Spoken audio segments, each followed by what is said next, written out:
জীবনের প্রথম প্রেম কখনো ভোলা যায় না।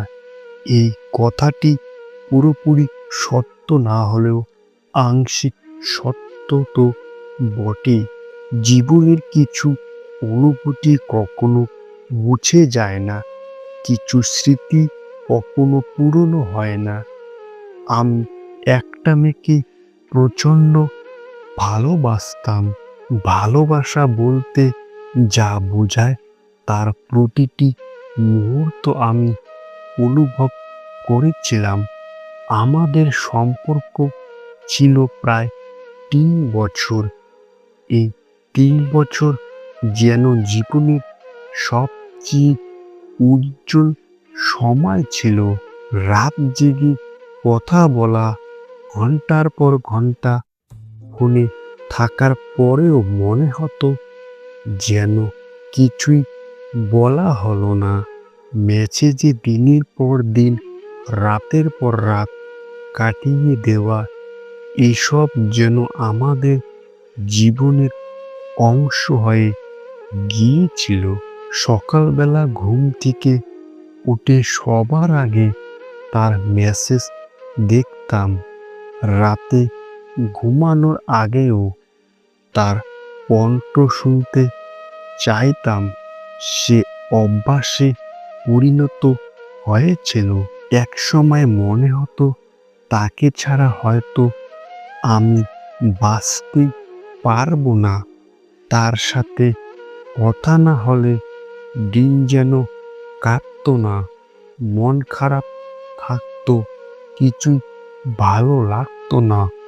অথচ আজ আমাদের বিচ্ছিন্নতার ১ বছর হয়ে গেল। এই ১ বছরে আমরা একবারও কথা বলিনি, একবারও পরস্পরের খোঁজ নেইনি। কিন্তু আমরা দুজনই বেঁচে আছি। কেউ মারা যায়নি, কেউ হারিয়েও যায়নি। তবু ভালো আছে কিনা জানি না। মাঝে মধ্যে তার স্মৃতিগুলো আমাকে ভীষণ কষ্ট দেয়। কিছু কিছু রাত কেবলই তাকে মনে করিয়ে দেয়। হাত বাড়িয়ে ফোনটা নেই, তার নামের দিকে তাকিয়ে থাকি। কল দেওয়ার ইচ্ছা হয়, কিন্তু শেষ পর্যন্ত আর দেওয়া হয় না। যেন কোনো এক অদৃশ্য দেওয়াল আমাদের আলাদা করে রেখেছে। আজ সে আমার প্রাক্তন। এই কথাটা ভাবলে বুকের ভেতর কেমন যেন শূন্যতা তৈরি হয়।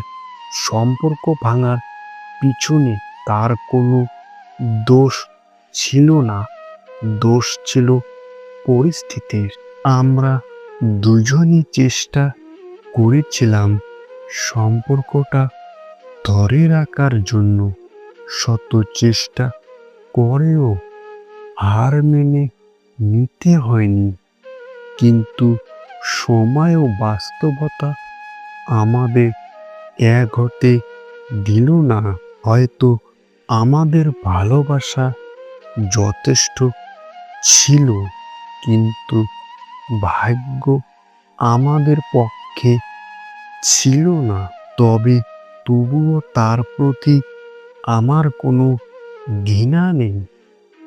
আমি তাকে এখনো যথেষ্ট শ্রদ্ধা করি।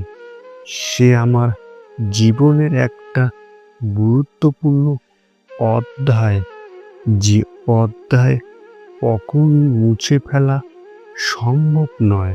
হয়তো কোনো একদিন আমাদের আবার দেখা হবে, হয়তো হঠাৎ করে কোনো ব্যস্ত রাস্তায়, হয়তো কোনো চায়ের দোকানে।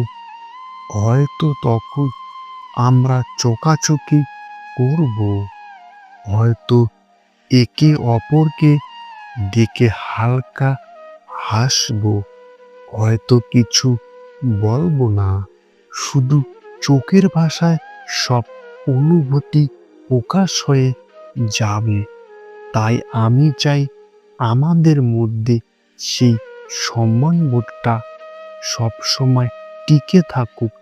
এই কারণে আমি কখনো তার প্রতিবিদ্বেষ পোষণ করি না। সবাই ইচ্ছা করে সম্পর্ক থেকে সরে যায় না। কেউ কেউ বাস্তবতার কঠিন পরীক্ষায় পরে হারিয়ে যায়, কেউ কেউ পরিস্থিতির শিকার হয়। তাই যদি কখনো প্রাক্তনের কথা মনে পড়ে, দোষারোপ করার আগে একবার তার অবস্থান থেকে ভেবে দেখবেন, হয়তো তখন সবকিছু স্পষ্ট হয়ে যাবে।